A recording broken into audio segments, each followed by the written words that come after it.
आगे क्या है? नजरें लेकर आए हैं हम अपने खुदा के लिए। नजरें लेकर आए हैं। कौन सी नजरें मांगता खुदा? नजरों का क्या मतलब है? जी हम नजरें लेकर आए हैं ना। नजरें लेकर आए मतलब भेंट लेकर हम क्या आए हैं परमेश्वर के लिए, है ना। तो कौन सी भेंट चाहता है परमेश्वर? रोमियो की पत्री उसकी 12 अध्याय उसकी पहली आयत में लिखा है। रोमियो की पत्री उसका 12 अध्याय उसकी पहली आयत। तो संत पौलुस कहते हैं मैं तुमसे विनती करता हूं, वो कहते हैं मैं तुमसे विनती करता हूं, आई रिक्वेस्ट यू, कि अपने शरीरों को जीवित, पवित्र और परमेश्वर को भावता हुआ बलिदान करके चढ़ाओ। वो कौन सी भेंट हमसे चाहता है ना, वो हमें खुद को अपने लिए चाहता है कि हम खुद को परमेश्वर के लिए दे दें, जीवित दें, है ना, जीवित दें। अब हम समझते हैं कि हम सब तो जीवित ही हैं, सारे जीवित हैं। आदम और हवा को जानते हैं सब जन। जब उन्होंने परमेश्वर की बात नहीं मानी, जब वो परमेश्वर की बात को उन्होंने तोड़ दिया, तो क्या हुआ? वो जीवित थे जी, है ना, शरीर पे वो जीवित थे, लेकिन आत्मा में वो मर गए। सो परमेश्वर को जीवित का मतलब है शरीर जीवित नहीं, सिर्फ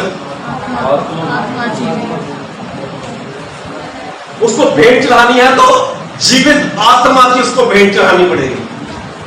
परमेश्वर आत्मा है ना, उसको जीवित आत्मा की भेंट चढ़ानी पड़ेगी, है ना। और इस शरीर को पवित्र रखना पड़ेगा, जीवित, पवित्र। और तीसरी चीज क्या थी? परमेश्वर को भावता हुआ वैसा बलिदान जो उसको चाहता, जो वो चाहता हो, अपनी मर्जी से नहीं, अपनी मर्जी से नहीं, है ना, कि ये वाला फ्रूट सस्ता मिल रहा था, ये वाला लेके चले जाते हैं, अपनी मर्जी से नहीं, जो उसको चाहिए उस तरह से अपनी आत्मा को जीवित, शरीर को पवित्र और परमेश्वर को भावता हुआ बलिदान करके चढ़ा दो। ये भेंट को हमसे चाहता है। सो वो दिल से शुक्रगुजारी होगी उसकी, जब हम अपने शरीरों को पवित्र और जीवता हुआ बलिदान करके परमेश्वर को चढ़ा दें। और वो कैसे होगा? संत पौल कहते हैं कि कैसे होगा वो शरीर पवित्र कैसे रहेगा? हमारी किसी चीज से नहीं होगा।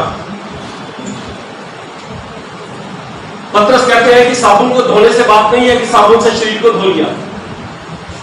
वो कहते हैं, पौल कहते हैं कि वचन के द्वारा इसको लगातार धोते चले जाना,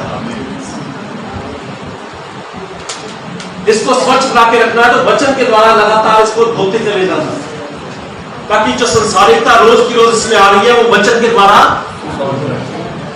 निकलती चली जाए, है ना जी। सो परमेश्वर सबको बहुत बरकत आशीष दे, भाई को बरकत आशीष दे जो गीत इन्होंने गाया परमेश्वर के महिमा के लिए, और हम सबको परमेश्वर अपने में जिंदा रहने की समर्थ बख्शे, क्योंकि वो जिंदों का परमेश्वर है, मुर्दों का नहीं। हालेलुया। आइए परमेश्वर की हुजूरी में झुकाए। धन्यवाद परमेश्वर पिता, धन्यवाद देते एक बार फिर आज के दिन के लिए, समय के लिए जो आपने हमें बख्शा पिता परमेश्वर, कि हम आपकी हुजूरी में यहाँ पर बैठ सके और पिता परमेश्वर आपको अपने शरीरों को पिता परमेश्वर जीवित, पवित्र और परमेश्वर को भावता हुआ बलिदान करके चढ़ाने के योग्य हो सके। आप पिता परमेश्वर हमें समझ बख्शे, हमें अकल दिलाई, बुद्धि बख्शे, ताकि हम पिता परमेश्वर आपके योग्य आपको फल दे सके पिता परमेश्वर। आपके प्यारे बेटे अपने खुदावंद यीशु मसीह के नाम में मांगते हैं, आमीन। तो मैं धन्यवादी हूँ पास्टर राजेश जी का, सिस्टर जी का और आपकी सारी कमेटी का, जिन्होंने मुझे इस लायक समझा कि मैं यहाँ पर आकर आपके साथ परमेश्वर के वचन को बांट सकूं, परमेश्वर की महिमा करने पाऊं। प्रभु का धन्यवाद हो। व्यवस्था विवरण की किताब उसका 30 अध्याय निकालेंगे। पुराने नियम में व्यवस्था विवरण की किताब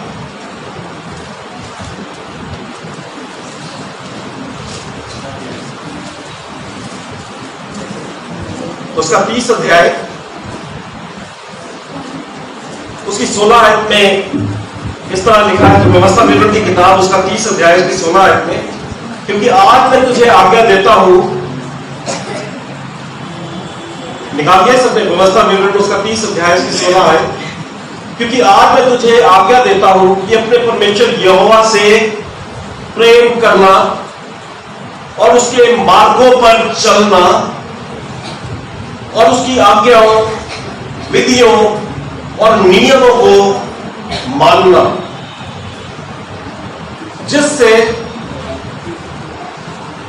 तू जीवित रहेगा और बढ़ता जाए और तेरा परमेश्वर यहोवा उस देश में जिसका अधिकारी होने को तू जा रहा है तुझे आशीष दे। आमीन आमीन। सो यहां पे मोसेस जो है वो परमेश्वर के द्वारा एक कमांड दे रहे हैं, एक आज्ञा दे रहे हैं, है ना? In that I command you today to love the Lord your God, कि अपने परमेश्वर से प्रेम करना, अपने परमेश्वर से प्यार करना आज्ञा है। ये वो आज्ञा दे रहे हैं। और कैसे हम प्यार करेंगे? सिर्फ गीत गा के, या हम जो है सिर्फ चर्च में बैठ के? यूहन्ना की इंजील उसका 14 अध्याय निकालते हैं जी। यूहन्ना की इंजील उसका 14 अध्याय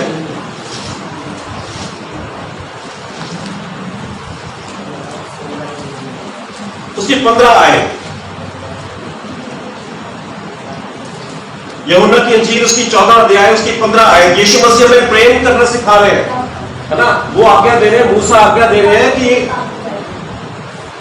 परमेश्वर से प्रेम करना, है ना? Love your Lord your God. तो यीशु मसीह के यहां पे बता रहे हैं यूहन्ना की इंजील 14 अध्याय में कि प्रेम कैसे करेंगे।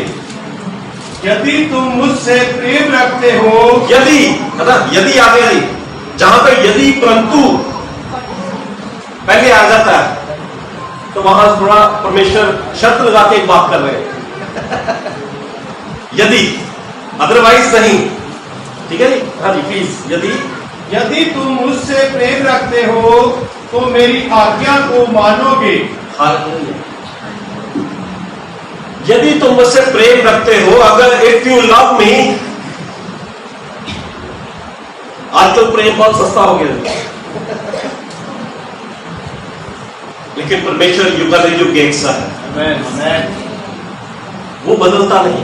यस। अगर उससे प्रेम रखते हैं, अगर उससे हम सच्चा प्रेम रखते हैं, अगर उसको हम प्यार करते हैं, तो जीसस कहते हैं कि तुम मेरी आज्ञाओं को मानोगे।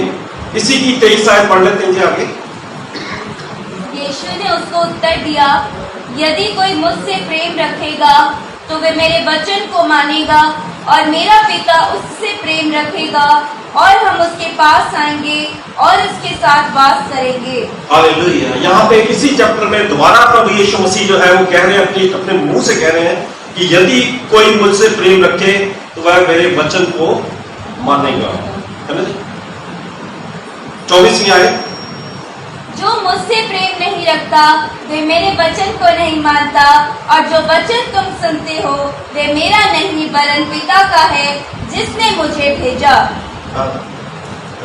आगे उन्होंने ये भी बता दिया कि जो वचन को नहीं मानता वो मुझसे प्रेम भी नहीं करता। जितना मर्जी हम कहते रहे I love you Jesus, I love you Jesus,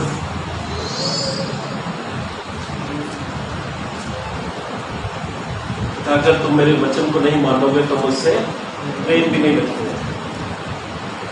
सब कुछ इसी वचन में जो है परमेश्वर ने हमारे लिए रखा हुआ है, इससे बाहर कुछ भी नहीं रखोगे। ये एक लव लेटर है जो परमेश्वर ने हमारे लिए लिख के दे दिया। यस।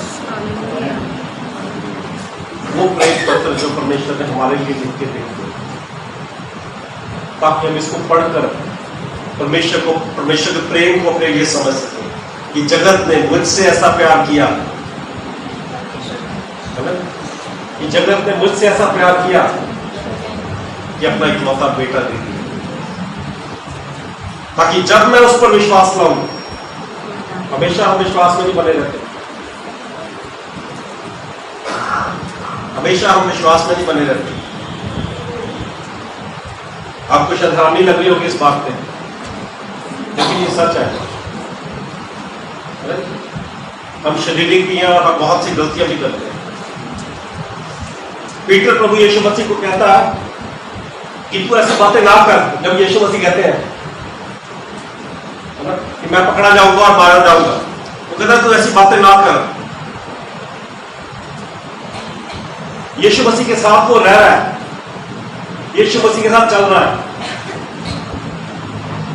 लेकिन फिर भी क्या कहता है, तू ऐसी बातें ना कर। और यीशु मसीह उसको उसी वक्त क्या कहते हैं, शैतान दूर हो जाओ, हालेलुया, हे शैतान दूर हो जाओ, उससे दूर हो जाओ। और उससे एकाएक ऊपर ही परमेश्वर से कह रहे हैं कि मैं तुझ पर अपनी कलीसिया बनाऊंगा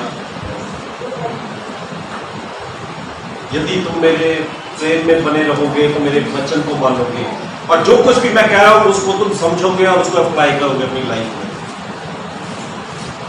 दोबारा व्यवस्था में 30 पे आ जाते हैं।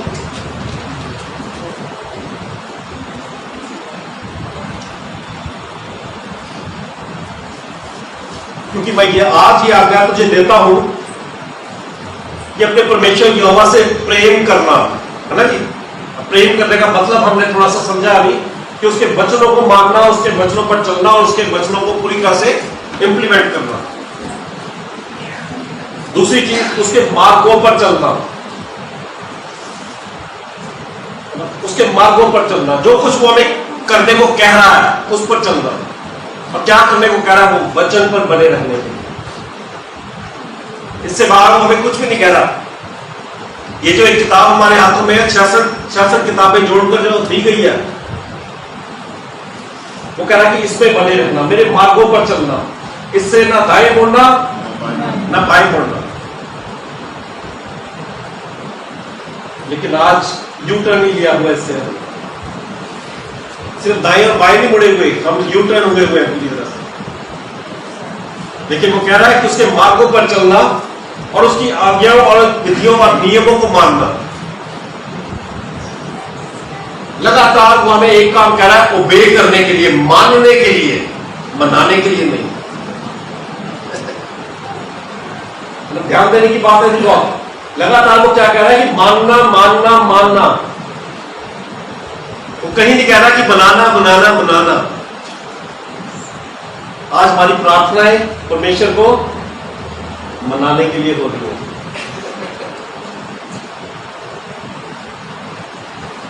है ना, कि मुझे ये चाहिए परमेश्वर, मैं इतने दिन का ये रखूंगा, वो करूंगा, ये मुझे मिल जाना चाहिए।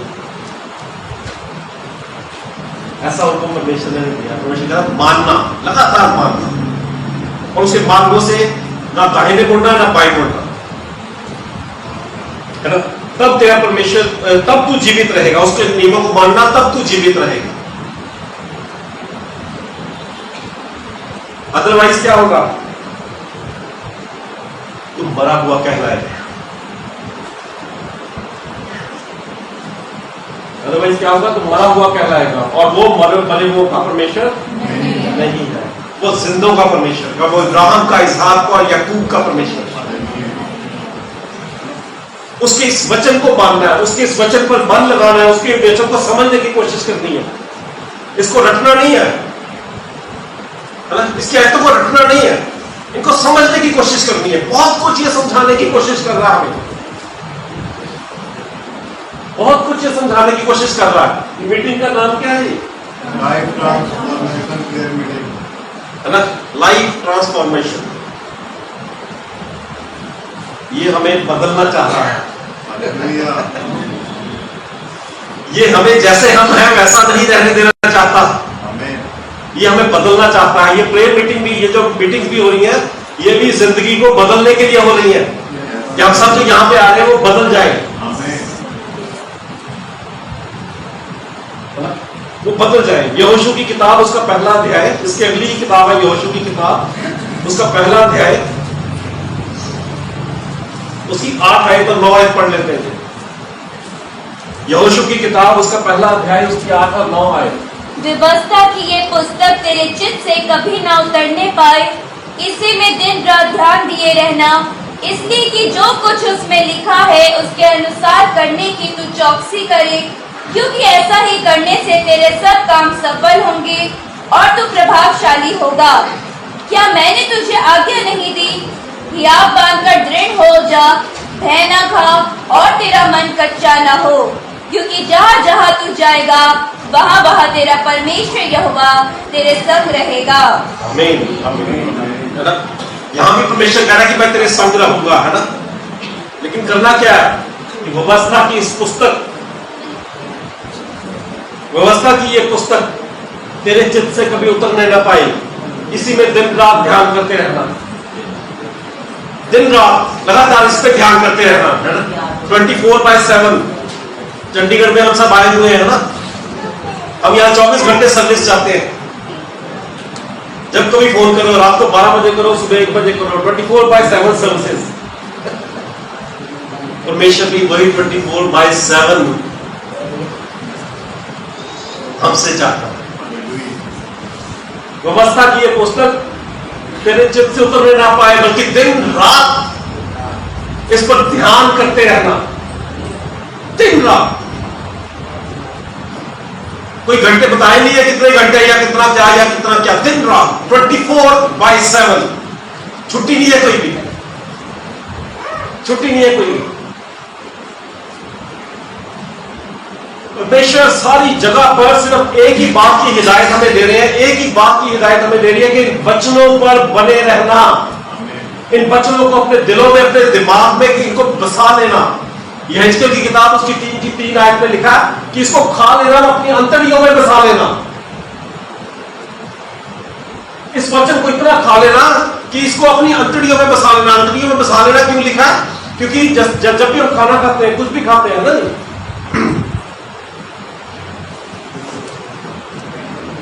कोई भी चीज हम खाते हैं, हम उसको ऑर्डर नहीं करते कि हमारे शरीर में इस जगह पे जाके लग जाना,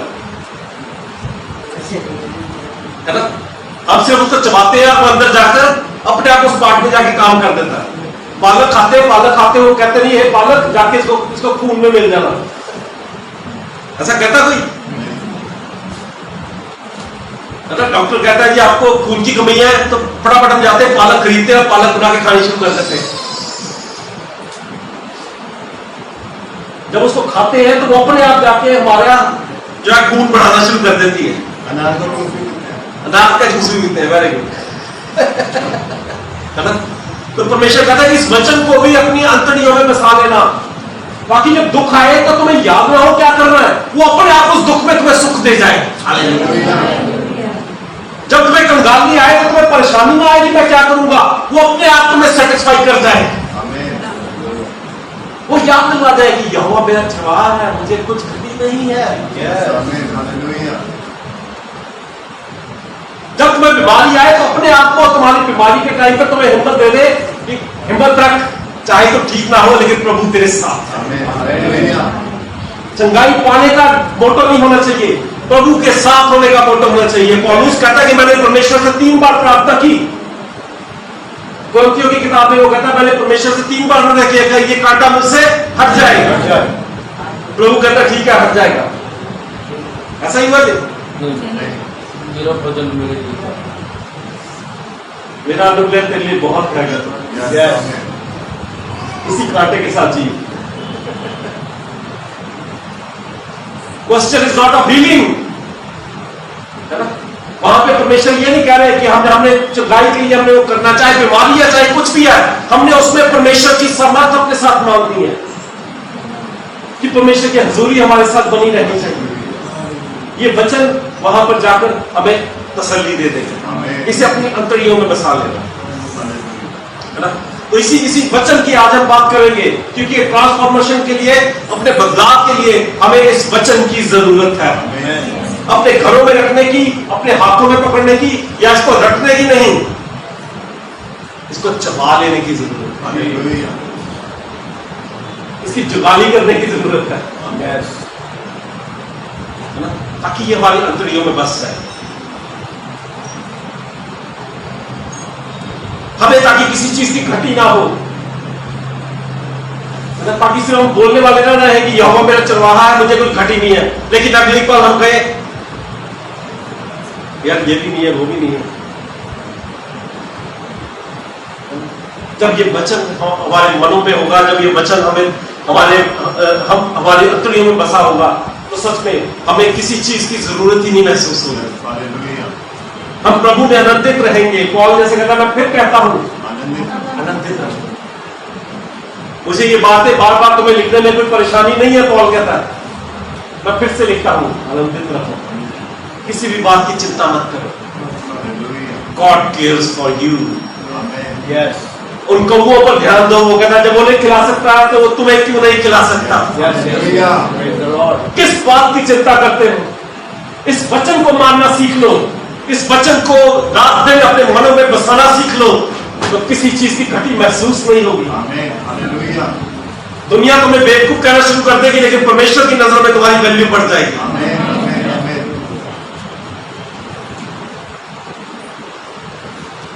सो इस वचन को हमने अच्छी तरह से चबा लेना है, ठीक है जी, इसको अच्छी तरह से चबाना। सो अब जो मैं आगे पूछने जा रहा हूं, पास्टर साहिबान से विनती है कि अभी वो जरा जवाब ना दे, मैं लोगों से बात करना चाहूंगा, है ना। डिवीजन, किंगडम डिवीजन का पता है जी सबको, राज्य विभाजन का। सबसे पहला राजा कौन हुआ इजराइल का?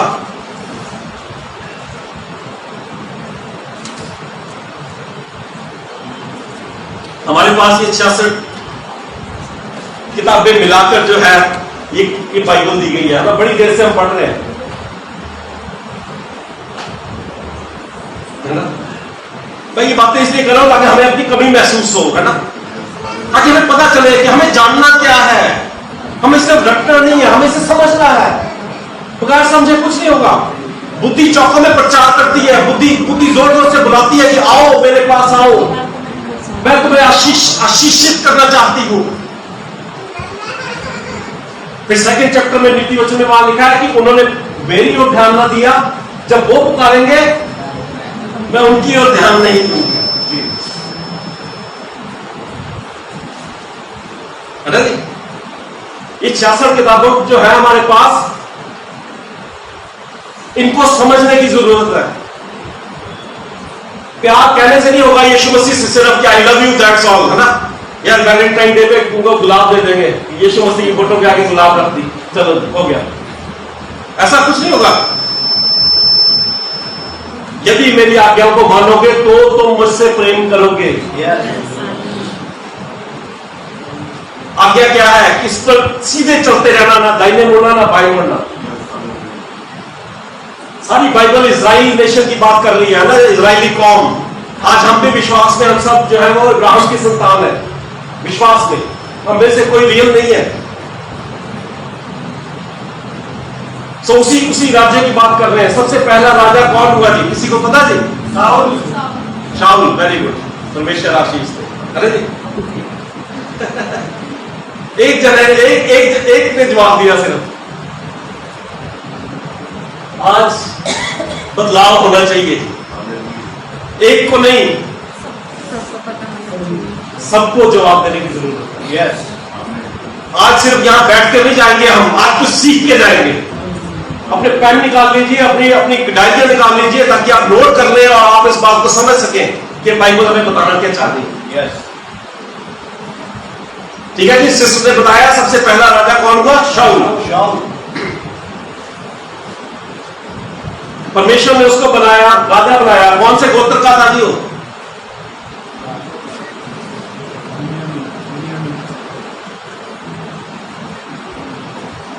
बिन्यामीन। परमेश्वर कहता मैंने तो सबसे छोटे गोत्र में से लेके मैंने तुझे राजा बना दिया, सबसे छोटे गोत्र में से लेकर सबसे ऊंची पदवी पर बिठा दिया। लेकिन शाऊल आज्ञाओं पर चल नहीं पाया जी। शाऊल आज्ञाओं पर चल नहीं पाया। और 12 गोत्रों में से एक परिवार था, एक सदस्य था, जिनके लिए प्रकाशित वाक्य उनकी किताब में लिखा हुआ है कि 12,000 लोग उनमें से पहले चुन लिए गए, 1,40,000 उसी परिवार के लोगों में से वो था। हम में से कोई भी नहीं है, लेकिन फिर भी जब आज्ञा नहीं मानी तो उसको रिजेक्ट कर दिया गया। और परमेश्वर को अपने मन के अनुसार एक आदमी मिल गया, हालेलुया। दूसरा राजा कौन हुआ जी इस्राएल का? दाऊद। वेरी गुड, अब इकट्ठे बोले सारे जन।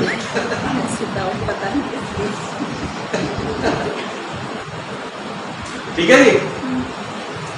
दूसरा राजा हुआ दाऊद, और दाऊद ने भी गलती करी क्या? करी, लेकिन उसने परमेश्वर के सामने पश्चाताप भी किया। उसने परमेश्वर के सामने अपनी गलती मानी और परमेश्वर की विधियों और आज्ञाओं को, जैसे कि मूसा ने भी कहा व्यवस्था में 30 में जो हमने पढ़ा, उनसे उसने कभी भी ना वो दाएं मुड़ा ना वो बाएं मुड़ा। और परमेश्वर ने कहा मुझे मेरे मन के अनुसार एक आदमी मिल गया। तीसरा राजा कौन हुआ जी उसके बाद? सोलेमन, उसका बेटा जी सुलेमान, ठीक है जी। सुलेमान तक जो है ये एक ही राज्य चलता रहा सारा का सारा, और उसके बाद जो है राज्य विभाजन हो गया सोलेमन के बाद। सोलेमन से परमेश्वर ने क्या करवाया था काम?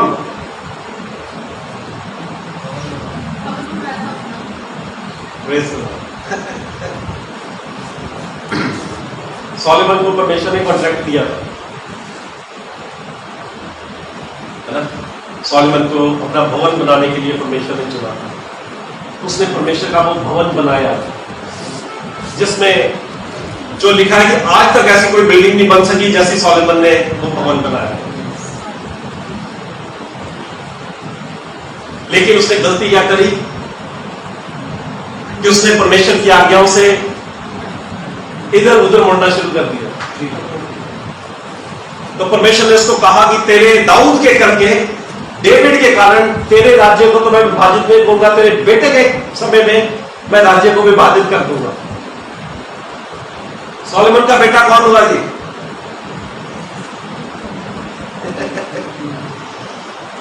शाऊल, डेविड, सोलेमन, ठीक है जी। सोलेमन के आगे फिर किंगडम डिवाइड हो गया, राज्य विभाजन हो गया।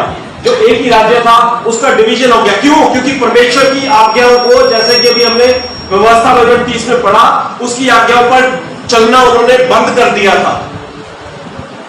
उसकी आज्ञाओं पर सीधे चलना बंद कर दिया था। वो दाएं और बाएं मुड़ने शुरू हो गए थे, जिसके लिए मूसा यहां पे हुक्म दे रहा। सोलेमन के बाद जो है वो एक राज्य था, उसका विभाजन हो गया। 2 राज्य बन गए, एक यहूदा और एक इस्राएल। कौन से 2 बने? एक यहूदा और एक इस्राएल, ठीक है जी। अब 2 राज्य बने हैं तो राज्य कितने होने चाहिए? 2 ही होने चाहिए। सो 2 किंग्स शुरू हो जाएंगे डिवीजन के बाद से लगातार। पहले याद करना बड़ा आसान था, जो कि अभी भी मुश्किल लग रहा था कि पहला राजा शाऊल, फिर डेविड, फिर सोलेमन, लेकिन आप 2 याद करने पड़ेंगे। ये सब कुछ क्यों लिखा हुआ है परमेश्वर के वचन में? ये कहानी के तौर पर नहीं लिखा जिसको हम बोल समझ के हम पासे हो जाते हैं। इसलिए लिखा कि हम अपनी जीवन में ये गलती ना करें, उसकी आज्ञा से दाएं और बाएं मुड़ने की कोशिश ना करें। हम कहते रहते हैं कि हम नहीं मुड़ रहे, लेकिन हम मुड़ते जरूर हैं।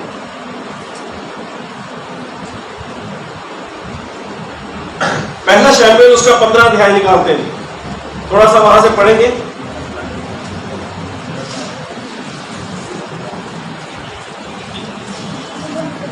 आज वचन बाइबल को खोल के रखिएगा, बाइबल में से हम लगातार जो है वो पढ़ते रहेंगे। पहला शमूएल उसका 15 अध्याय उसकी 10 आयत से पढ़ लेंगे जी।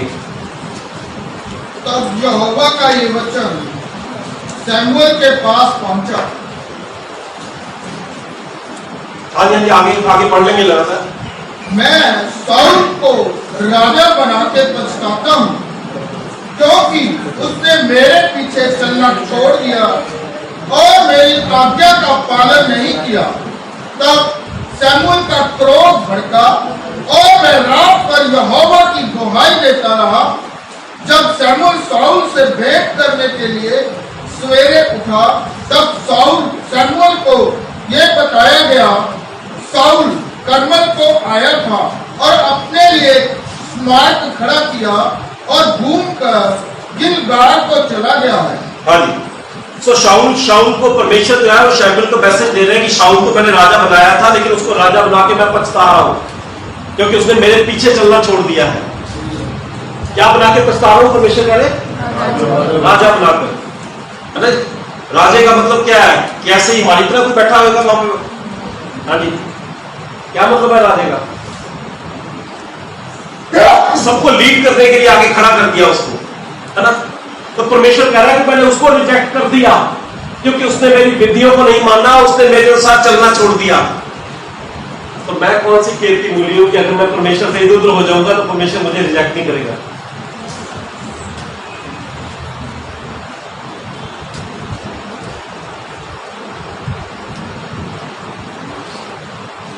परमेश्वर न्यायी परमेश्वर है ना? वो जस्ट गॉड है। अगर हम उसके अनुसार नहीं करेंगे तो वो हमें भी बदलने में देर नहीं करेगा।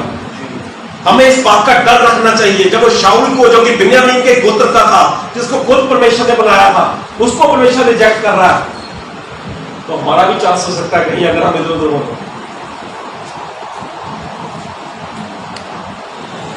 आगे देखिए आयत से। तब शमूएल साउल के पास गया और साउल ने उससे कहा, तुझे यहोवा की ओर से आशीष मिले, मैंने यहोवा की आज्ञा पूरी की है। हाँ जी, ठीक है। सो परमेश्वर ने शमूएल को क्या मैसेज दिया कि मैं उसको राजा बनाकर पछता रहा हूं। और शमूएल जब शाऊल के पास गया, शमूएल को मैसेज परमेश्वर से मिला कि मैं उसको बना के पछता रहा हूं, लेकिन शाऊल बड़ा खुश है। 13वीं आयत जो कह रही है वो कह रही है कि शाऊल बहुत खुश है। वो शमूएल को आते देखे कहता है, क्या कहता है कि यहोवा की ओर से, तुझे यहोवा की ओर से आशीष मिले, मैंने यहोवा की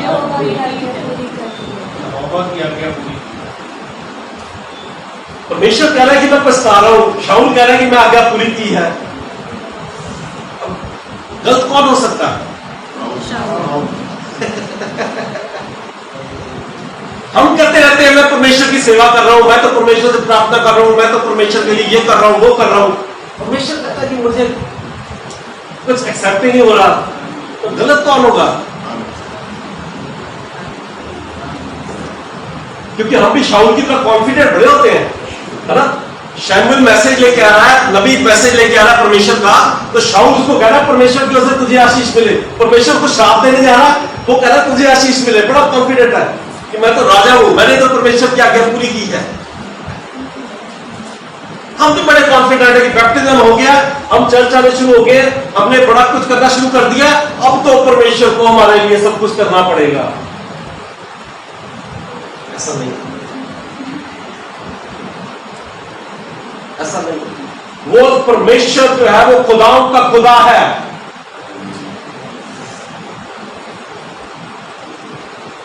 उसकी माननी पड़ेगी, उसके अनुसार चलना पड़ेगा।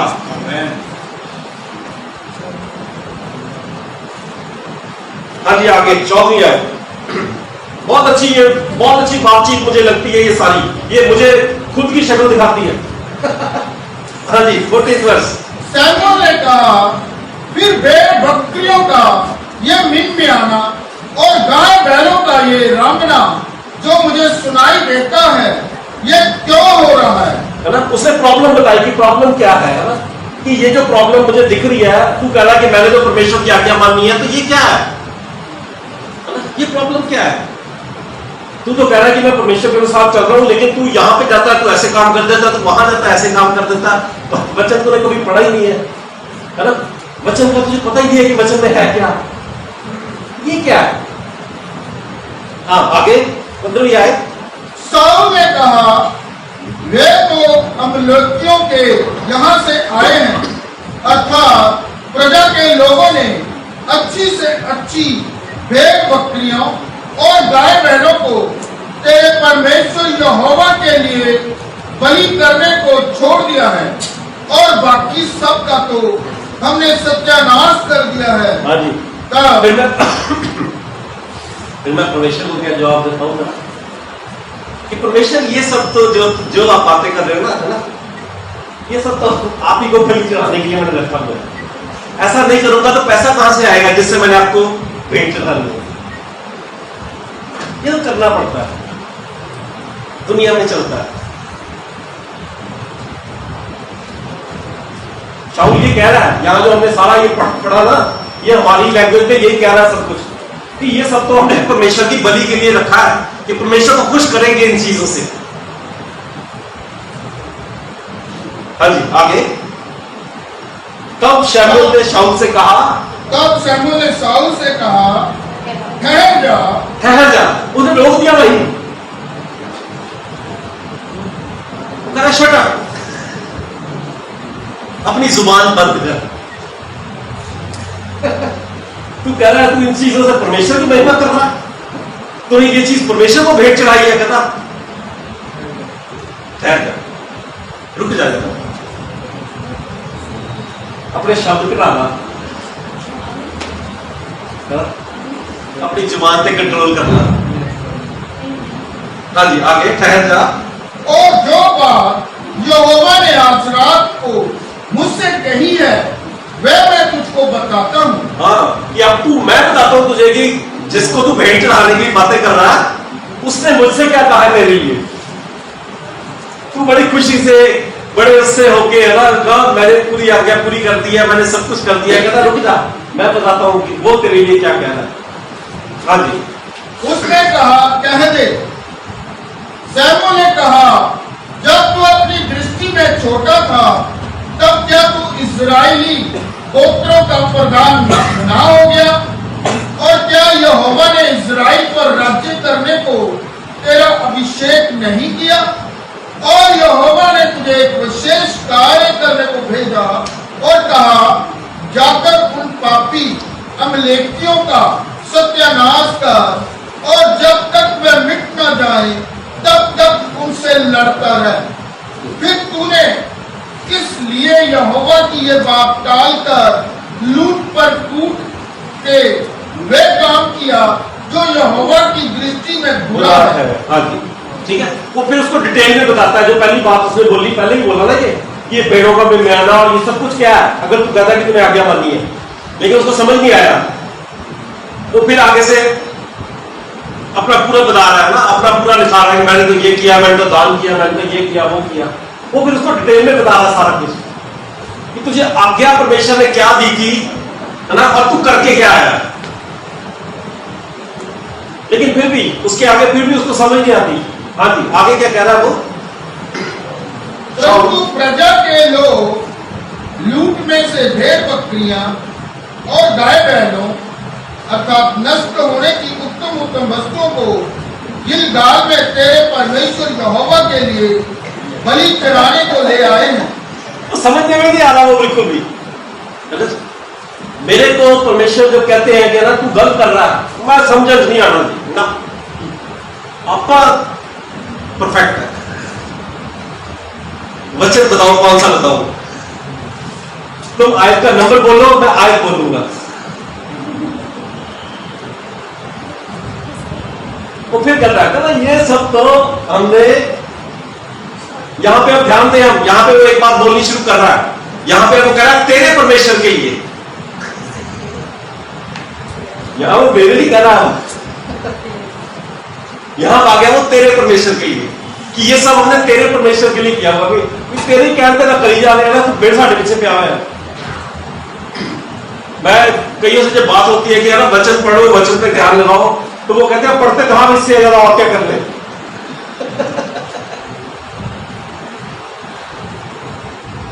हमें पढ़ना पड़ेगा। जॉब करते हैं ना सारे जने, है ना जी।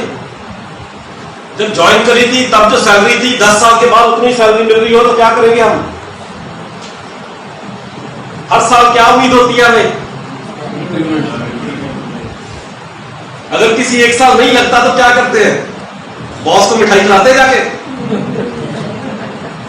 लेकिन परमेश्वर को हम कह रहे हैं कि जिस दिन बपतिस्मा लिया था वैसे ही आज भी हम बैठे हुए हैं, और ऊपर से उसको कह रहे हैं कि वो हमारा परमेश्वर पिता है। हम अपने बच्चों को हर साल अगली क्लास में जाना देखना चाहते हैं, लेकिन उस पिता को कहते हैं तेरे बच्चे नर्सरी में बैठे हैं, तो इसी से खुश हो जा। तो क्या वो खुश होगा?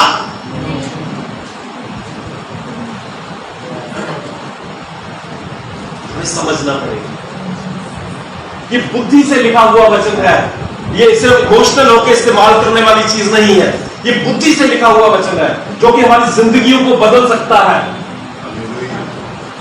ये ट्रांसफॉर्मेशन होनी चाहिए और ये वचन करेगा ये ट्रांसफॉर्मेशन जब हम इसको समझना शुरू करेंगे। है ना? शाऊल फिर आगे कहता है ये तो हम तेरे लिए, तेरे परमेश्वर के लिए कर रहे हैं। हाँ जी, आगे। शमूएल ने कहा, क्या यहोवा होम बलियों और मेल बलियों से उतना प्रसन्न होता है जितना कि अपनी बात के माने जाने से प्रसन्न होता है? क्या परमेश्वर को कहता भेंटों से खुश होता है कि अपनी आज्ञा मानने से? अभी व्यवस्था में क्या पढ़ा बार बार? मानना मानना मानना मानना। यहोशू में क्या पढ़ा? मानना मानना मानना। कहता क्या परमेश्वर भेंटों से खुश होता है कि आज्ञा मानने से? आज्ञा मानने से खुश होता है। लेकिन शाऊल ने यह गलती करी, आज्ञा नहीं मानी और परमेश्वर ने उसको रिजेक्ट कर दिया। आज हमारे पास मौका है कि हम रिजेक्ट होना चाहते हैं कि परमेश्वर के सामने एक्सेप्ट होना चाहते हैं, है ना? हमें एक काम करना है सिर्फ कि इस किताब को, इसको अपने चित्त में उतार लेना है और रात दिन इस पर ध्यान करना है ना? और परमेश्वर ने पवित्र आत्मा के द्वारा चरवाहे हमें दिए हैं। हमें कुछ नहीं समझ आता तो हम उनसे भी पूछ सकते हैं। और सबसे बेस्ट गाइड हमें परमेश्वर ने दिया हुआ है पवित्र आत्मा, जिसने इस वचन को लिखा है। उसके लिए कहीं जाने की जरूरत नहीं है। अपने घर में बैठे बैठे दिल से प्रार्थना करोगे सच में परमेश्वर से कि मुझे समझ नहीं आ रहा, परमेश्वर तुम्हें वहीं पे समझा देगा। मेरे जैसे की जरूरत नहीं पड़ेगी आपको। हमें सिर्फ इसके साथ समय बिताना होगा। ये गलती करके शाऊल, जिसको इतना ऊंचा अधिकार परमेश्वर ने दिया था, परमेश्वर ने उससे वो अधिकार खो लिया।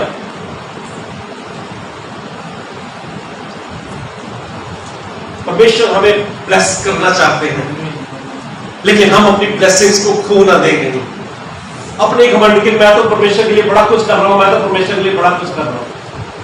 क्या वो परमेश्वर को एक्सेप्ट हो रहा है? ये बड़ी बात है। भागता हुआ बलिदान, है ना? हमारी मर्जी से बलिदान नहीं वो एक्सेप्ट करेंगे, उसको भागता हुआ बलिदान हमें चढ़ाना पड़ेगा जिससे उसको खुशी हो, है ना? नहीं वापस आ जाते हैं और डिवीजन हो गई है, ठीक है जी। सोलेमन का बेटा, दो नेशंस हो गया। कौन कौन से? यहूदा और इजराइल, ठीक है जी। यहूदा और इजराइल दो हो गए। अब परमेश्वर ने वायदा किया कि यहूदा के जो वंश है, सारे के सारे राजा जो है वो दाऊद के घराने से चलेंगे। यहूदा के सारे जो राजा आएंगे वो दाऊद के घराने से आएंगे, मतलब दाऊद के बच्चों में से आएंगे। लेकिन इजराइल में कोई भी राजा बन सकता है, 12 गोत्रों में से कोई भी, ठीक है जी। सो पहला राजा सोलेमन का बेटा हुआ यहूदा का रहूबियाम। डिवाइडेड किंगडम के बाद यहूदा का पहला राजा हुआ रहूबियाम और इजराइल का पहला राजा हुआ यरोबाम। सोलेमन टेंपल अब रह गया यहूदा में ही। जो सोलेमन ने टेंपल बनाया था वो यहूदा में आ गया। इजराइल में अब वो टेंपल नहीं गया, क्योंकि इजराइल में चले गए कितने गोत्र थी? 12 तो टोटल गोत्र थे। अगर इजराइल में 12 चले गए तो यहूदा में कितने रहे? इजराइल में चले गए 10 गोत्र और यहूदा में रह गए 2 गोत्र, ठीक है। तो यारोबाम जब गया तो यारोबाम ने क्या कहा कि अब जो यहां के लोग हैं वो परस्तिश के लिए, वो आराधना के लिए यहूदा में जाएंगे, सोलोमन टेंपल में जाएंगे और फिर वहां पे जाके वो क्या करेंगे कि अपनी भेंटें वहां पे चढ़ाएंगे। तो यहूदा वीर हो जाएगा और इजराइल गरीब हो जाएगा। राजा की सोच है। तो उसने क्या करा? यहूदा में कितने टेंपल थे जी? एक टेंपल था ना, सोलोमन टेंपल। तो उसने इजराइल में 2 टेंपल बनवा दिए।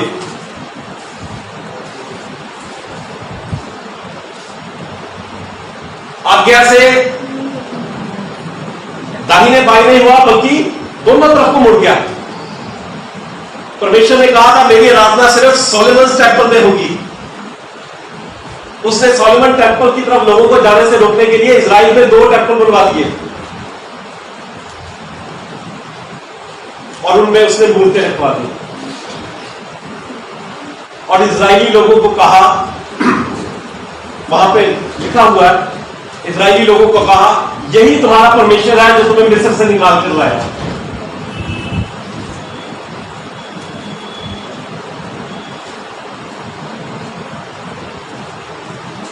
प्रभु यीशु मसीह एक कंप्लेंट करते हैं, यशाया को वो कोट करते हैं जो यशाया ने करी पहले, कि मेरे लोग सुनकर मेरे पास आते हैं, पढ़ते नहीं है।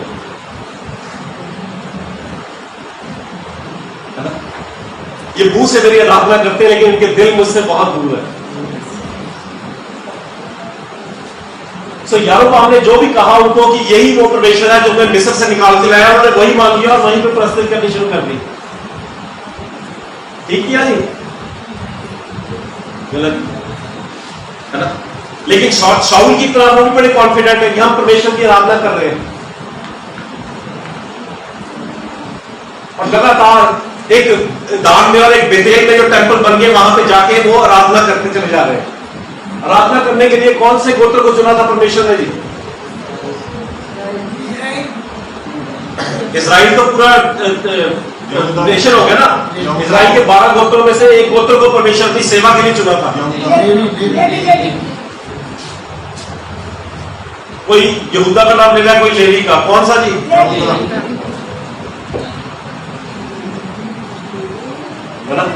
लेवी को चुना था परमेश्वर ने अपनी सेवा के लिए, कि लेवी लोग जो है वही परमेश्वर के मंदिर की सेवा करेंगे और कोई नहीं कर सकता। ठीक है जी?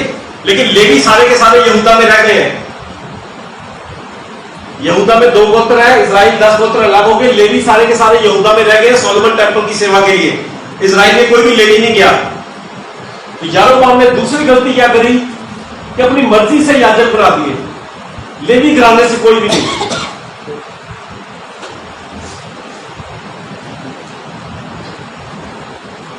फिर आज्ञा से पूरी तरह से हिल गया। लेवी घराने से कोई भी नहीं, अपनी मर्जी से वहां पे याजक बना दिए जो कि मंदिर की सेवा करने लगे, एक दान में और एक बेतेल में। गलतियों पे गलतियां, लेकिन अपने में बहुत कॉन्फिडेंट है कि हम बहुत अच्छा कर रहे हैं। अब यारोबाम कौन से गोत्र का था जी? बड़ा कंफ्यूजिंग करता है, क्या है ये हमें समझना पड़ेगा। ये सब कुछ पूरी बाइबल जो है वो गोत्रों की बात कर रही है। उत्पत्ति से स्टार्ट होते हैं और प्रकाशित वाक्य में जाके भी गोत्रों की बात हो रही है कि 12,000 जो है 1,44,000 लोगों के लिए पहली जगह तैयार है वहां पे, जहां भी हम भागदौड़ कर रहे हैं। पता नहीं कर भी रहे हैं कि नहीं है ना? क्योंकि आज जिस हिसाब से जवाब आ रहे हैं मुझे लगता है कि अभी करनी शुरू करनी है।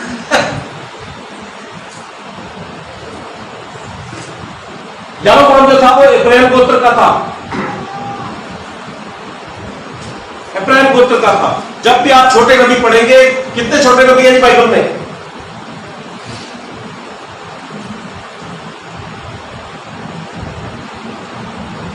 छोटे नबियों की किताबें 12 किताबें छोटे नबियों की, ओल्ड टेस्टामेंट की सबसे लास्ट 12 किताबें, माइनर प्रॉफिट्स, छोटे नबी कहते हैं उनको। हम उनको बार बार पढ़ते ही नहीं है क्योंकि हम कहते हैं छोटे नबी है, ये छोटे मोटे होने हैं, साइड कर देते हैं। लेकिन मैं कहता हूं अब से छोटों को ही पढ़ लो। ये शाया की 66 किताबें पढ़ने से तो मेरा ख्याल नींद आ जाएगी। वहां पे बार बार वो गोत्र का नाम लेके बात करते हैं छोटे नबी। प्रेम को मैं खत्म कर दूंगा, क्योंकि यारोबाम ने पूरे इजराइल को गलत रास्ते पर डाल दिया था। इब्राहिम गोत्र का था वो। परमेश्वर उसके पूरे गोत्र को, ये परमेश्वर कह रहे हैं कि इब्राहिम गोत्र को मैं ये कर दूंगा।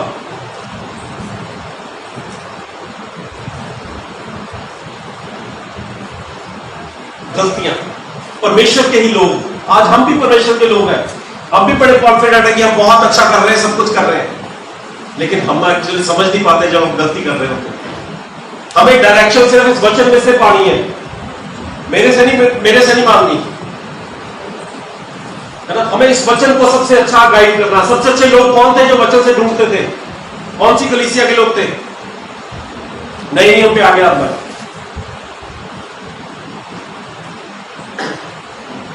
जब पौलुस वचन सुनाता था तो वो वचन में ढूंढते थे कि जो पौल बोल रहा है वो सच भी है या नहीं है। वो कलीसिया कौन सी थी? बिरिया की कलीसिया। बिरिया की कलीसिया के लोग जब पौलुस वचन बताता था वो जाके ढूंढते थे कि बंदा जो बोल रहा है सच भी है कि हमें अपनी कहानी सुनाई जाता है। तो वो माना जाता है कि बहुत अच्छी कलीसिया है। आज हमें भी यही काम करना है कि जब भी हम वचन सुनते हैं, मेरे से सुन रहे हैं, आप बाइबल में से चेक करें कि ये बंदा जो बोल रहा है ये सच्ची भी है कि सिर्फ कोई कहानी है ये। क्योंकि कहानियों के पीछे लग के हम अपना आत्मिक जीवन खो देंगे और आत्मिक मौत करवा देंगे अपनी। और वो परमेश्वर में हमारा परमेश्वर नहीं होगा, क्योंकि वो सिर्फ जिंदों का परमेश्वर है। अगर हमें उसको अपना बना के रखना है तो हमें इसकी खोज करनी पड़ेगी। परमेश्वर के राज्य की खोज करो तो सब बस तुम्हें मिलता है। परमेश्वर के राज्य की खोज करो। पौलुस बिरिया में जाके जब वचन सुनाता है तो वहां पे बिरिया के लोग जो है वो वचन को खोजते हैं। पौलुस ने कितनी यात्राएं करी थी? पौलुस पता ना, नई नियम में किताबें उसकी, रोमियो की किताब, कुरिन्थियों की किताब, गलातियों की किताब, इफिसियों की किताब, कुलुसियों की किताब, फिलेमोन को लिखी हुई किताब, तीमुथियुस को लिखी हुई किताब। पौलुस ने कितनी यात्राएं करी थी? 3। 4 भी मानी जाती है ना, लेकिन अब 3 को लेके चलेंगे कि 3 यात्राएं करी।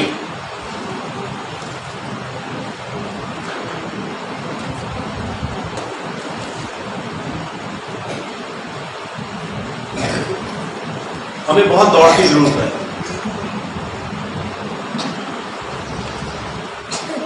हमें परमेश्वर के राज्य की खोज शुरू करने की जरूरत है, अभी तक करी नहीं है। पौल ने 3 यात्राएं करी। पहली यात्रा करी उसने अंताकिया की, पिसिदिया के अंताकिया की साइड पे। उसका हेडक्वार्टर था सीरिया का अंताकिया। पिछली बार जब मैं वचन सुनाने आया था, साल पहले शायद मैंने बात कही थी कि यीशु मसीह कहते हैं कि अगर तुम्हारी धार्मिकता शास्त्रियों और फरीसियों से बढ़कर ना हो तो तुम परमेश्वर के राज्य में दाखिल। लेकिन साल बाद भी मुझे लग नहीं रहा अभी तक। मैं पास्टर जी को कहूंगा मेरा वो वाला वीडियो ना यहाँ ये वाला डालना, वो वाला डालना है, क्योंकि अगर दोबारा दोबारा ही सुनते तो कुछ तो याद होता।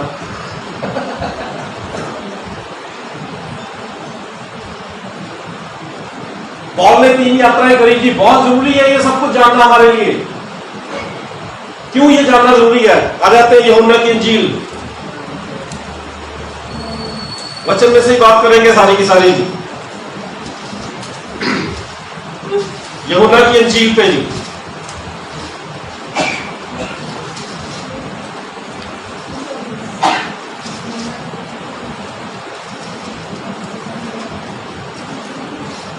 उसका 5वां अध्याय, यीशु मसीह ने ये बातें लिखी हैं। यूहन्ना की इंजील उसका 5वां अध्याय।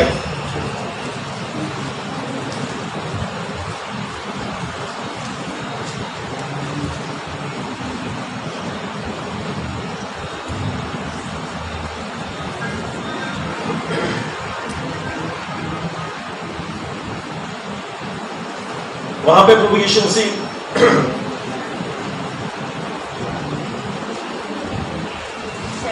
बात करते हैं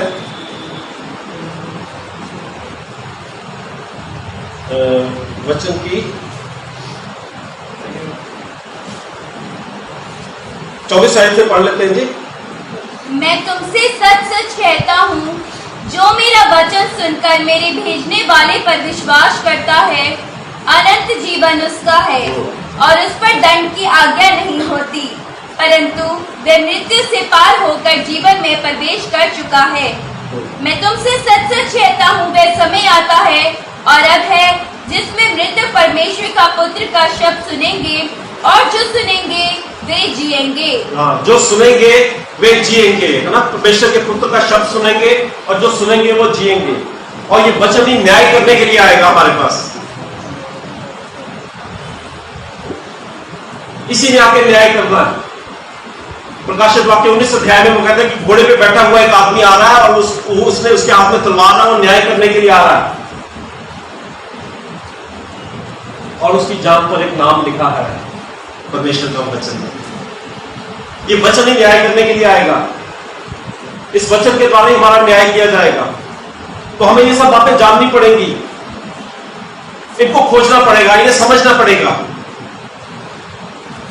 संत पौल ने 3 यात्राएं करी थी। उसका हेडक्वार्टर था सीरिया का अंताकिया, और उसने 3 यात्राएं करी। पहली यात्रा उसने करी पिसिदिया के अंताकिया एरिया में, और वहां पे वो इकुनियम, लुस्त्रा और दिरबे 3 शहरों में वो वहां पर गया।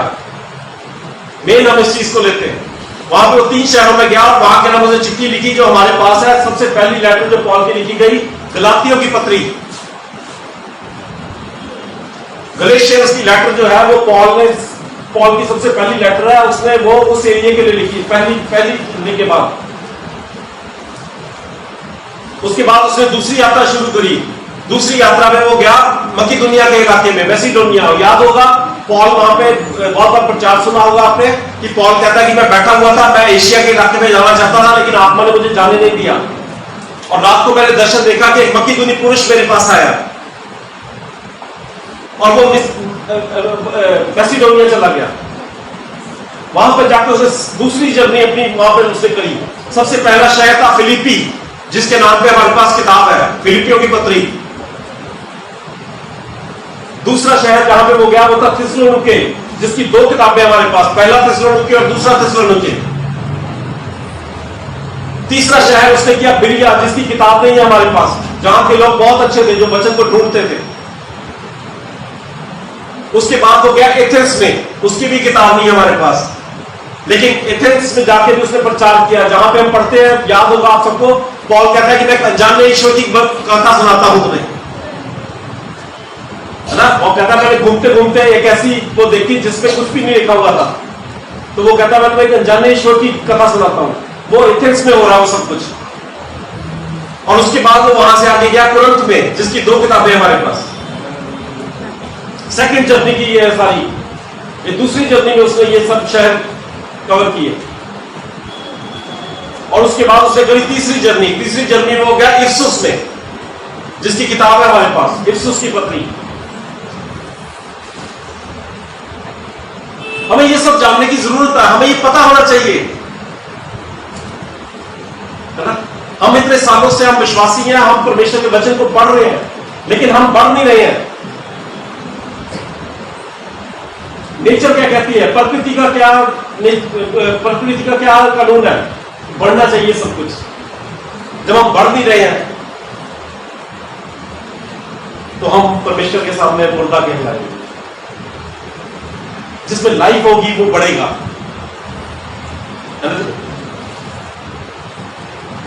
सो हम इन बातों को पढ़ें, इन बातों को जानें और इन बातों को समझने की कोशिश करें, क्योंकि बहुत जरूरी है हमारे लिए।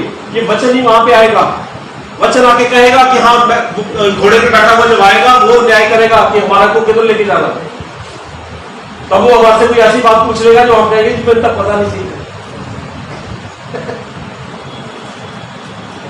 विश्वास यीशु मसीह पे सिर्फ विश्वास की बात नहीं है, उस विश्वास के लिए उसको मानना पड़ेगा, उसको समझना पड़ेगा, उसको जानना पड़ेगा।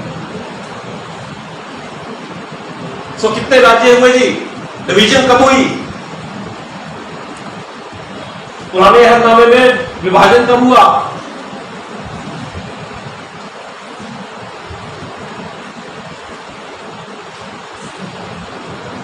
किस राजा के बाद विभाजन हुआ था? सुलेमान के बाद। ठीक है। कौन कौन से 2 देश थे? यहूदा और इस्राइल। यहूदा का राजा कौन बना? रहोबयाम, सोलोमन का बेटा। और इजराइल का राजा कौन बना? यारोबाम। ठीक है। पौल ने कितनी जर्नी करी? 3। तीसरी जर्नी में कौन से शहर में गया वो? अरे कौन सी? नहीं, ये सारे सेकंड में कवर किए उसने। तीसरी जर्नी करी इफिसुस में। एक ही शहर में रहा वो तीसरी जर्नी में, सिर्फ एक ही शहर में रहते हुए उसने वहां सारे प्राचीनों को बुलाया। प्रकाशित प्रेरितों के कार्य उसके 20 अध्याय में हम पढ़ते हैं, जहां पौल कहता है कि उसने सारे प्राचीनों को बुलाया और उसने वहां पे कहा कि अब मैं जाता हूं और परमेश्वर के आत्मा ने मुझे बताया कि मैं बांधा जाऊंगा और मैं फिर मारा जाऊंगा। इफिसुस में हो रहा है सब कुछ। थर्ड जर्नी सिर्फ इफिसुस शहर में करी, सेकंड जर्नी करी फिलिपी में, थिस्सलुनीके में, कोरिन्थ में, एथेंस में और बेरिया में। फर्स्ट जर्नी करी पिसिदिया के, अंताकिया में, दिरबे में, इकुनियम में और लुस्त्रा में। लुस्त्रा की कहानी आपको अच्छी तरह से याद होगी, सुना होगा कभी आपने, और मैं रिक्वेस्ट करूंगा पढ़ भी लेना कि लुस्त्रा में एक लगड़ा आदमी आता है, पौलुस उसको ठीक कर देता है तो सारे हार लेके आ जाते हैं, उनको पहचाने निकलेगा पौलुस और बरनबास को हाथ पहनाने के लिए आ जाते हैं कि हमारे बीच में ईश्वर उतर आए हैं। लेकिन थोड़ी देर बाद में की है तो उसी बंदे को जिसको वो हाथ पहना रहे होते हैं उसको पीटने लग जाते हैं। ये लुस्त्रा में हुआ ये सब कुछ।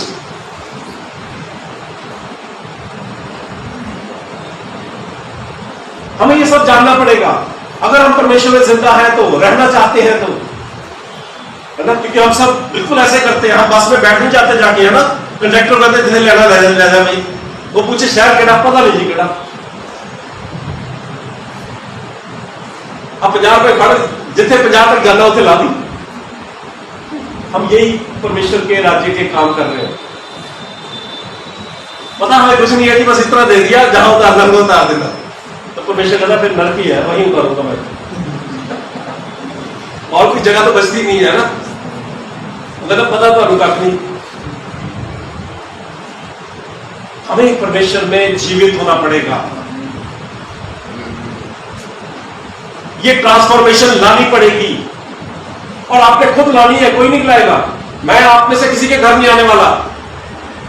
पास्टर राजेश आते हैं, वो आपको आपके लिए प्रेयर करते हैं, आपके लिए आशीष मांगते हैं, है ना।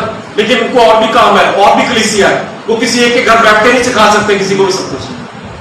आपको खुद इस बात का इनिशिएटिव लेना पड़ेगा, खुद इस किताब को खोलना पड़ेगा और इसको पढ़ना पड़ेगा। हाँ, जहां पे प्रॉब्लम आती है वहां जरूर मदद मांग सकते हैं। क्या हम ये सब करने के लिए तैयार हैं? क्या करने के लिए तैयार हैं?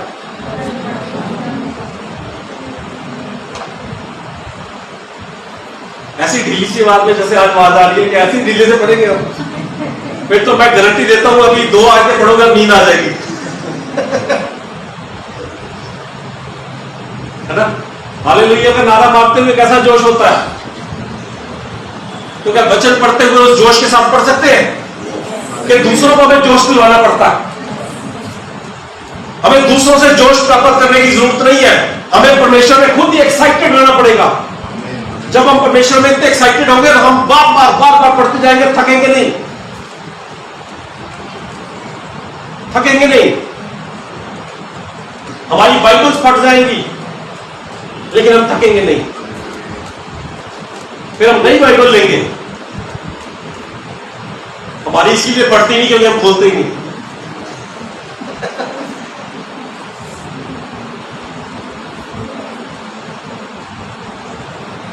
यार है सारे जने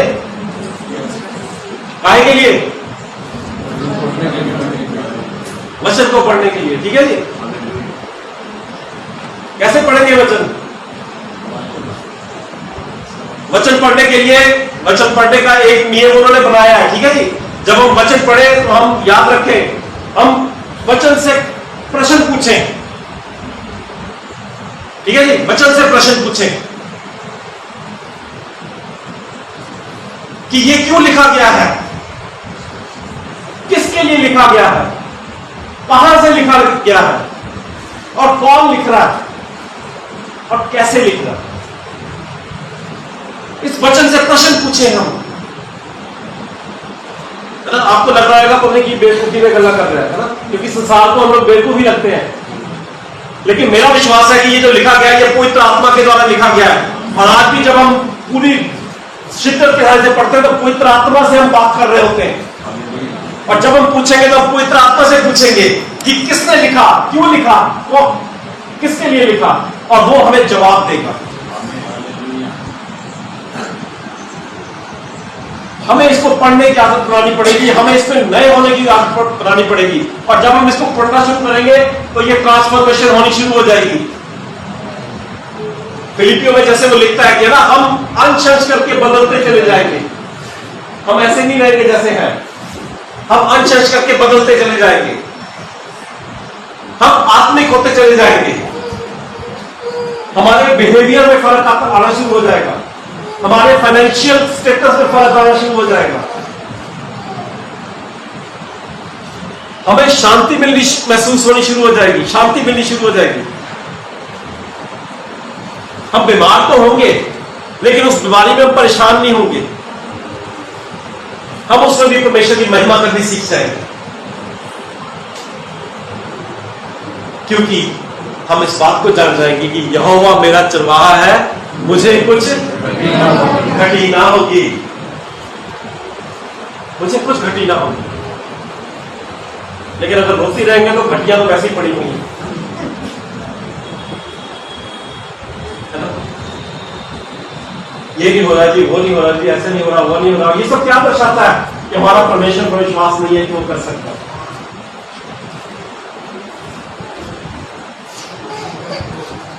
यदि तुम मुझसे प्रेम रखते हो तो मेरे वचन को मानोगे, मेरी आज्ञाओं को मानोगे।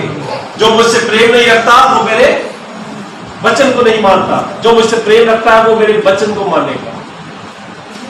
सो इस वचन को माने और इसके द्वारा हम अपना प्रेम परमेश्वर के प्रति, यीशु के प्रति दिखा सकेंगे। आई लव यू जीसस बोलने से पहले इस बात को जरूर ध्यान में रख लेना कि वो आई लव यू बोलना जो है वो आपका, वो सिर्फ दिखावा हो सकता है, और परमेश्वर के सामने मैं तो दिखावा नहीं करना चाहूंगा कभी, है ना? हमें सच में उसको प्यार करना शुरू करना पड़ेगा। सो मैं चाहूंगा कि अब जब अगली बार जब कभी भी मिले तो मैं किसी को चुप नहीं बैठे देखना चाहता यहां, है ना? जवाब आने चाहिए,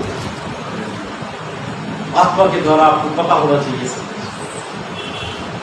कि परमेश्वर हमारे लिए क्या कुछ कर रहे हैं। ये वचन ऐसे इजीली नहीं हमारे पास पहुंचा जी, ऐसा नहीं है कि बस प्रिंटिंग प्रेस में गया, छप के आ गया। पहली बात तो कौन सी भाषा में हमारे पास वचन? हिंदी में।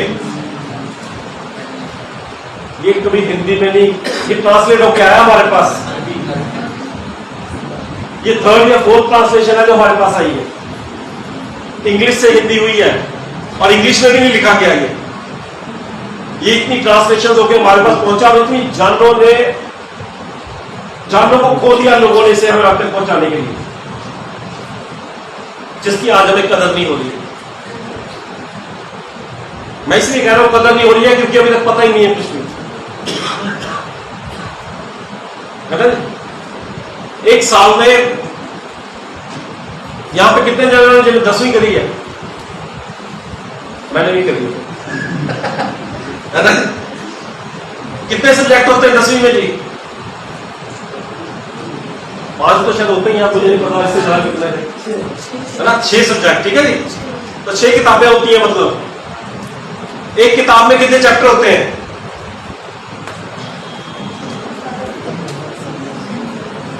8-10 होते हुए शायद, है ना? मुझे ज्यादा होते हैं, चलो 12 लगा लेते हैं अंदाजन,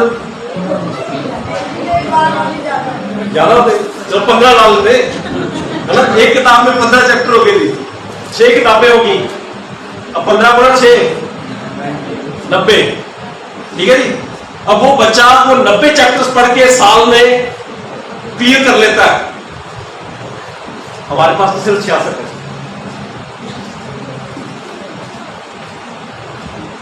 वो बच्चा 90 चैप्टर्स पढ़ के साल में अपनी क्लास क्लियर करके अगली में पहुंच जाता है, और अगली में उससे मोटी मोटी किताबें आ जाती हैं, वो उसको भी पढ़ के आगे निकल जाता है।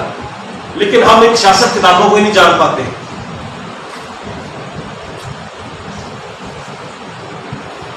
है ना?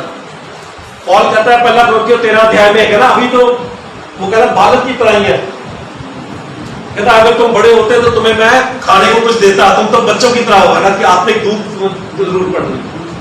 हमें सियाने होना पड़ेगा। दुनिया में बहुत सियाने हैं हम, हमें आत्मिक सियाने होना पड़ेगा।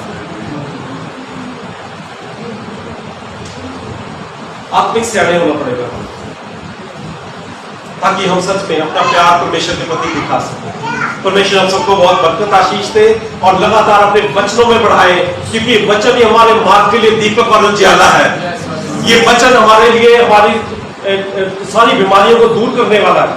नीति वचन 4:22 कहती है कि ये वचन जो है ये तुम्हारे शरीर के चंगा रहने का कारण होगा, है ना। ये वचन ही हमें अनंत जीवन देगा।